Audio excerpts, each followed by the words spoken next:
गसाइगाव दुलाराय आसाम बाङाइ सानखो फरायसा आफादनि सोनाब क'क्राझार जिल्ला आफादा 2 घन्टा सोमावसारदों। माखासे दाबिफोरखौ लानानै दिनै गसाइगाव महकुमा बेंगिरि मावखुलिनि मोखाङाव जिरायनानै सोमावसारो दुलाराय आसाम बाङाइ सानखो फरायसा आफादनि सोनाब क'क्राझार जिल्ला आफादा।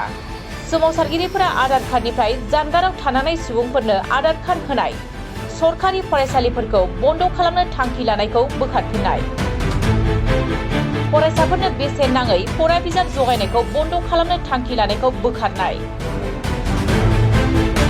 बाङाइ सानखो मुसलमानफोरनो बसुन्धरा 2 बिथांखिनि सिङाव सोसननाय बायदि दाबिफोरखौ लानानै 2 घन्टा जिरायनानै सोमावसारो।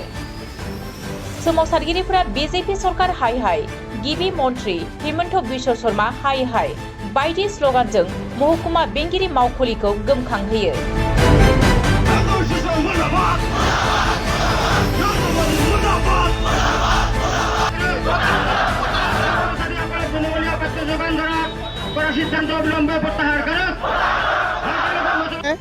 আজি গোটেই অসমৰ লগতে আমি পশ্চিম কক্ৰাঝাৰ জিলা সমিতি আমচুও 2 ঘণ্টা অৱস্থা ধৰ্মঘট কাৰ্যসূচী লৈছোঁ।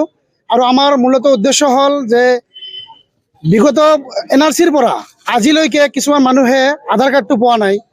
তো আপোনালোকে চিন্তা কৰক যে যিজন মানুহে আধাৰ কাৰ্ডটো এতিয়ালৈকে পোৱা নাই সি কেনেকৈ চলি আছে, ইয়াৰ দৰদটো সিহে বুজি আছে। আধাৰ কাৰ্ড অবিহনে আজিকালি চাওক যিকোনো ক্ষেত্ৰত গ'লে আধাৰ কাৰ্ডটো লাগে, আৰু সেই মানুহখিনি আজিলৈকে আধাৰ কাৰ্ডৰ পৰা বঞ্চিত হৈ আছে। এইটো এটা ডাঙৰ কথা। আৰু দ্বিতীয়টো হ'ল যে চৰকাৰী বিদ্যালয় বন্ধ কৰাৰ যিটো সিদ্ধান্ত লৈছে অসম চৰকাৰে, আমি তাৰ তীব্ৰ বিৰোধিতা কৰিছোঁ। আৰু এটা কথা, ছাত্ৰ ছাত্ৰীসকলক বিনামূলীয়া পাঠ্যপুথি প্ৰদান কৰিছিলে চৰকাৰে, এতিয়া মানে এইটো এটা সিদ্ধান্ত লৈছে এইটো বন্ধ কৰিব।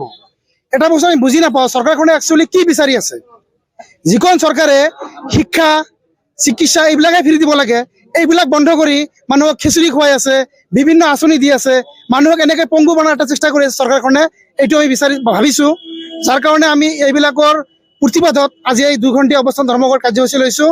আৰু ইয়াৰ দ্বাৰা আমি অসম চৰকাৰক সকীয়াই দিব বিচাৰিছোঁ যে আপোনালোকে যধে মধে এনেকৈ সিদ্ধান্তবিলাক নল'ব, কিয়নো এই সিদ্ধান্তৰ কাৰণে আমাৰ ভৱিষ্যত প্ৰজন্মৰ কাৰণে বিৰাট এটা ক্ষতি হোৱাৰ কাৰণে আমি ভাবিছোঁ। এইখিনিয়ে। চৰকাৰখনে ইতিমধ্যে আপোনালোকে নিশ্চয় গম পাইছে যে চৰকাৰখনে কিছুমান হঠকাৰী সিদ্ধান্ত লোৱা বুলি ইতিমধ্যে আমি গম পাইছোঁ।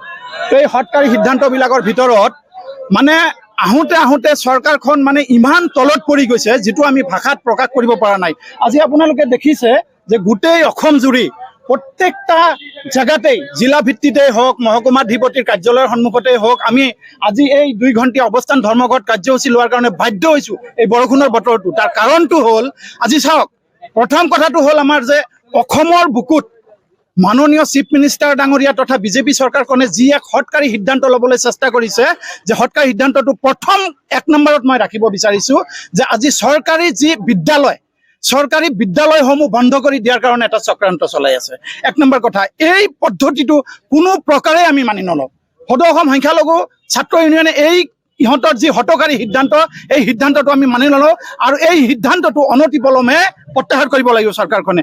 2 নম্বৰত কথা হৈছে আজিলৈকে আধাৰ কাৰ্ড পোৱা নাই, সেই আধাৰ কাৰ্ড নোপোৱা ব্যক্তিসকলক অনতিপলমে আধাৰ কাৰ্ডৰ ব্যৱস্থা কৰি দিব লাগে। আৰু অসমৰ বুকুত ধৰ্মীয় সংখ্যালঘু জনসাধাৰণে বসুন্ধৰা 2ৰ ক্ষেত্ৰত বহুতো পিছ পৰি আছে। বসুন্ধৰা 2ৰ ক্ষেত্ৰত ধৰ্মীয় সংখ্যালঘুসকলৰ নাম অন্তৰ্ভুক্ত কৰিব লাগে। আৰু আপোনালোকে জানে যে চৰকাৰী স্কুলৰ পৰা ছাত্ৰ ছাত্ৰীসকলক ইতিমধ্যে যি চৰকাৰী কিতাপ পত্ৰ বুকছ প্ৰভাইড কৰিব লাগে, সেইখিনি ইতিমধ্যে বন্ধ কৰা এটা সিদ্ধান্ত লৈছে। গতিকে এই সিদ্ধান্তৰো আমি পূৰ্ণ বিৰোধিতা কৰিছোঁ। এই সিদ্ধান্তটো প্ৰত্যাহাৰ কৰিব লাগিব, অন্যথাই কিন্তু অসমৰ বুকুত পৰিস্থিতি কিন্তু ইয়াতকৈ আৰু ভয়ানক হ'ব। আজি প্ৰত্যেকটা জেগাতেই এই আন্দোলনৰ কাৰ্যসূচীটো আমি লৈছোঁ। আজি আমি ইয়াত অৱস্থান ধৰ্মঘটৰ কাৰ্যসূচী লৈছোঁ। অহাকালিলৈকে হয়তো আমি নেশ্যনেল হাইৱে অৱৰোধ কাৰ্যসূচী ল'ম, তাৰপিছত হয়তো আমি ৰেল লাইন অৱৰোধ কাৰ্যসূচী ল'বলৈ বাধ্য হ'ম। গতিকে আপোনালোকে চাওক, সেইদিনা 2 দিন আগত অসম চৰকাৰখনৰ ভেকু ভাওনাৰ এটা ছিষ্টেম চাওক। 2 দিন আগত গেছ চিলিণ্ডাৰৰ দাম কমাই দিছিলে, অলপ কমাই দিছিলে, অসমৰ ৰাইজে অলপ সকাহ পাইছিলে।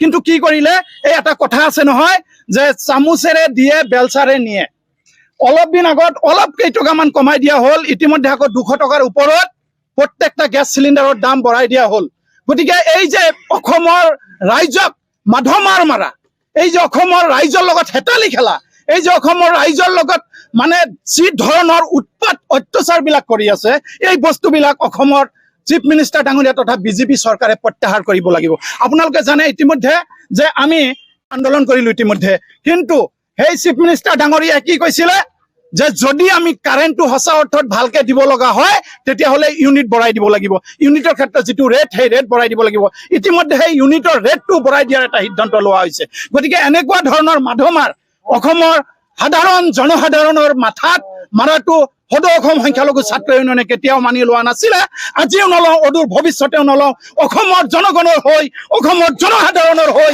আমছুৱে কাম কৰি আছে আৰু অনাগত দিনতো আমছুৱে এনে ইয়াতকৈ আৰু ভয়ানক ধৰণৰ কাৰ্যসূচী হাতত লোৱাৰ কাৰণে বাধ্য থাকিব ধন্যবাদ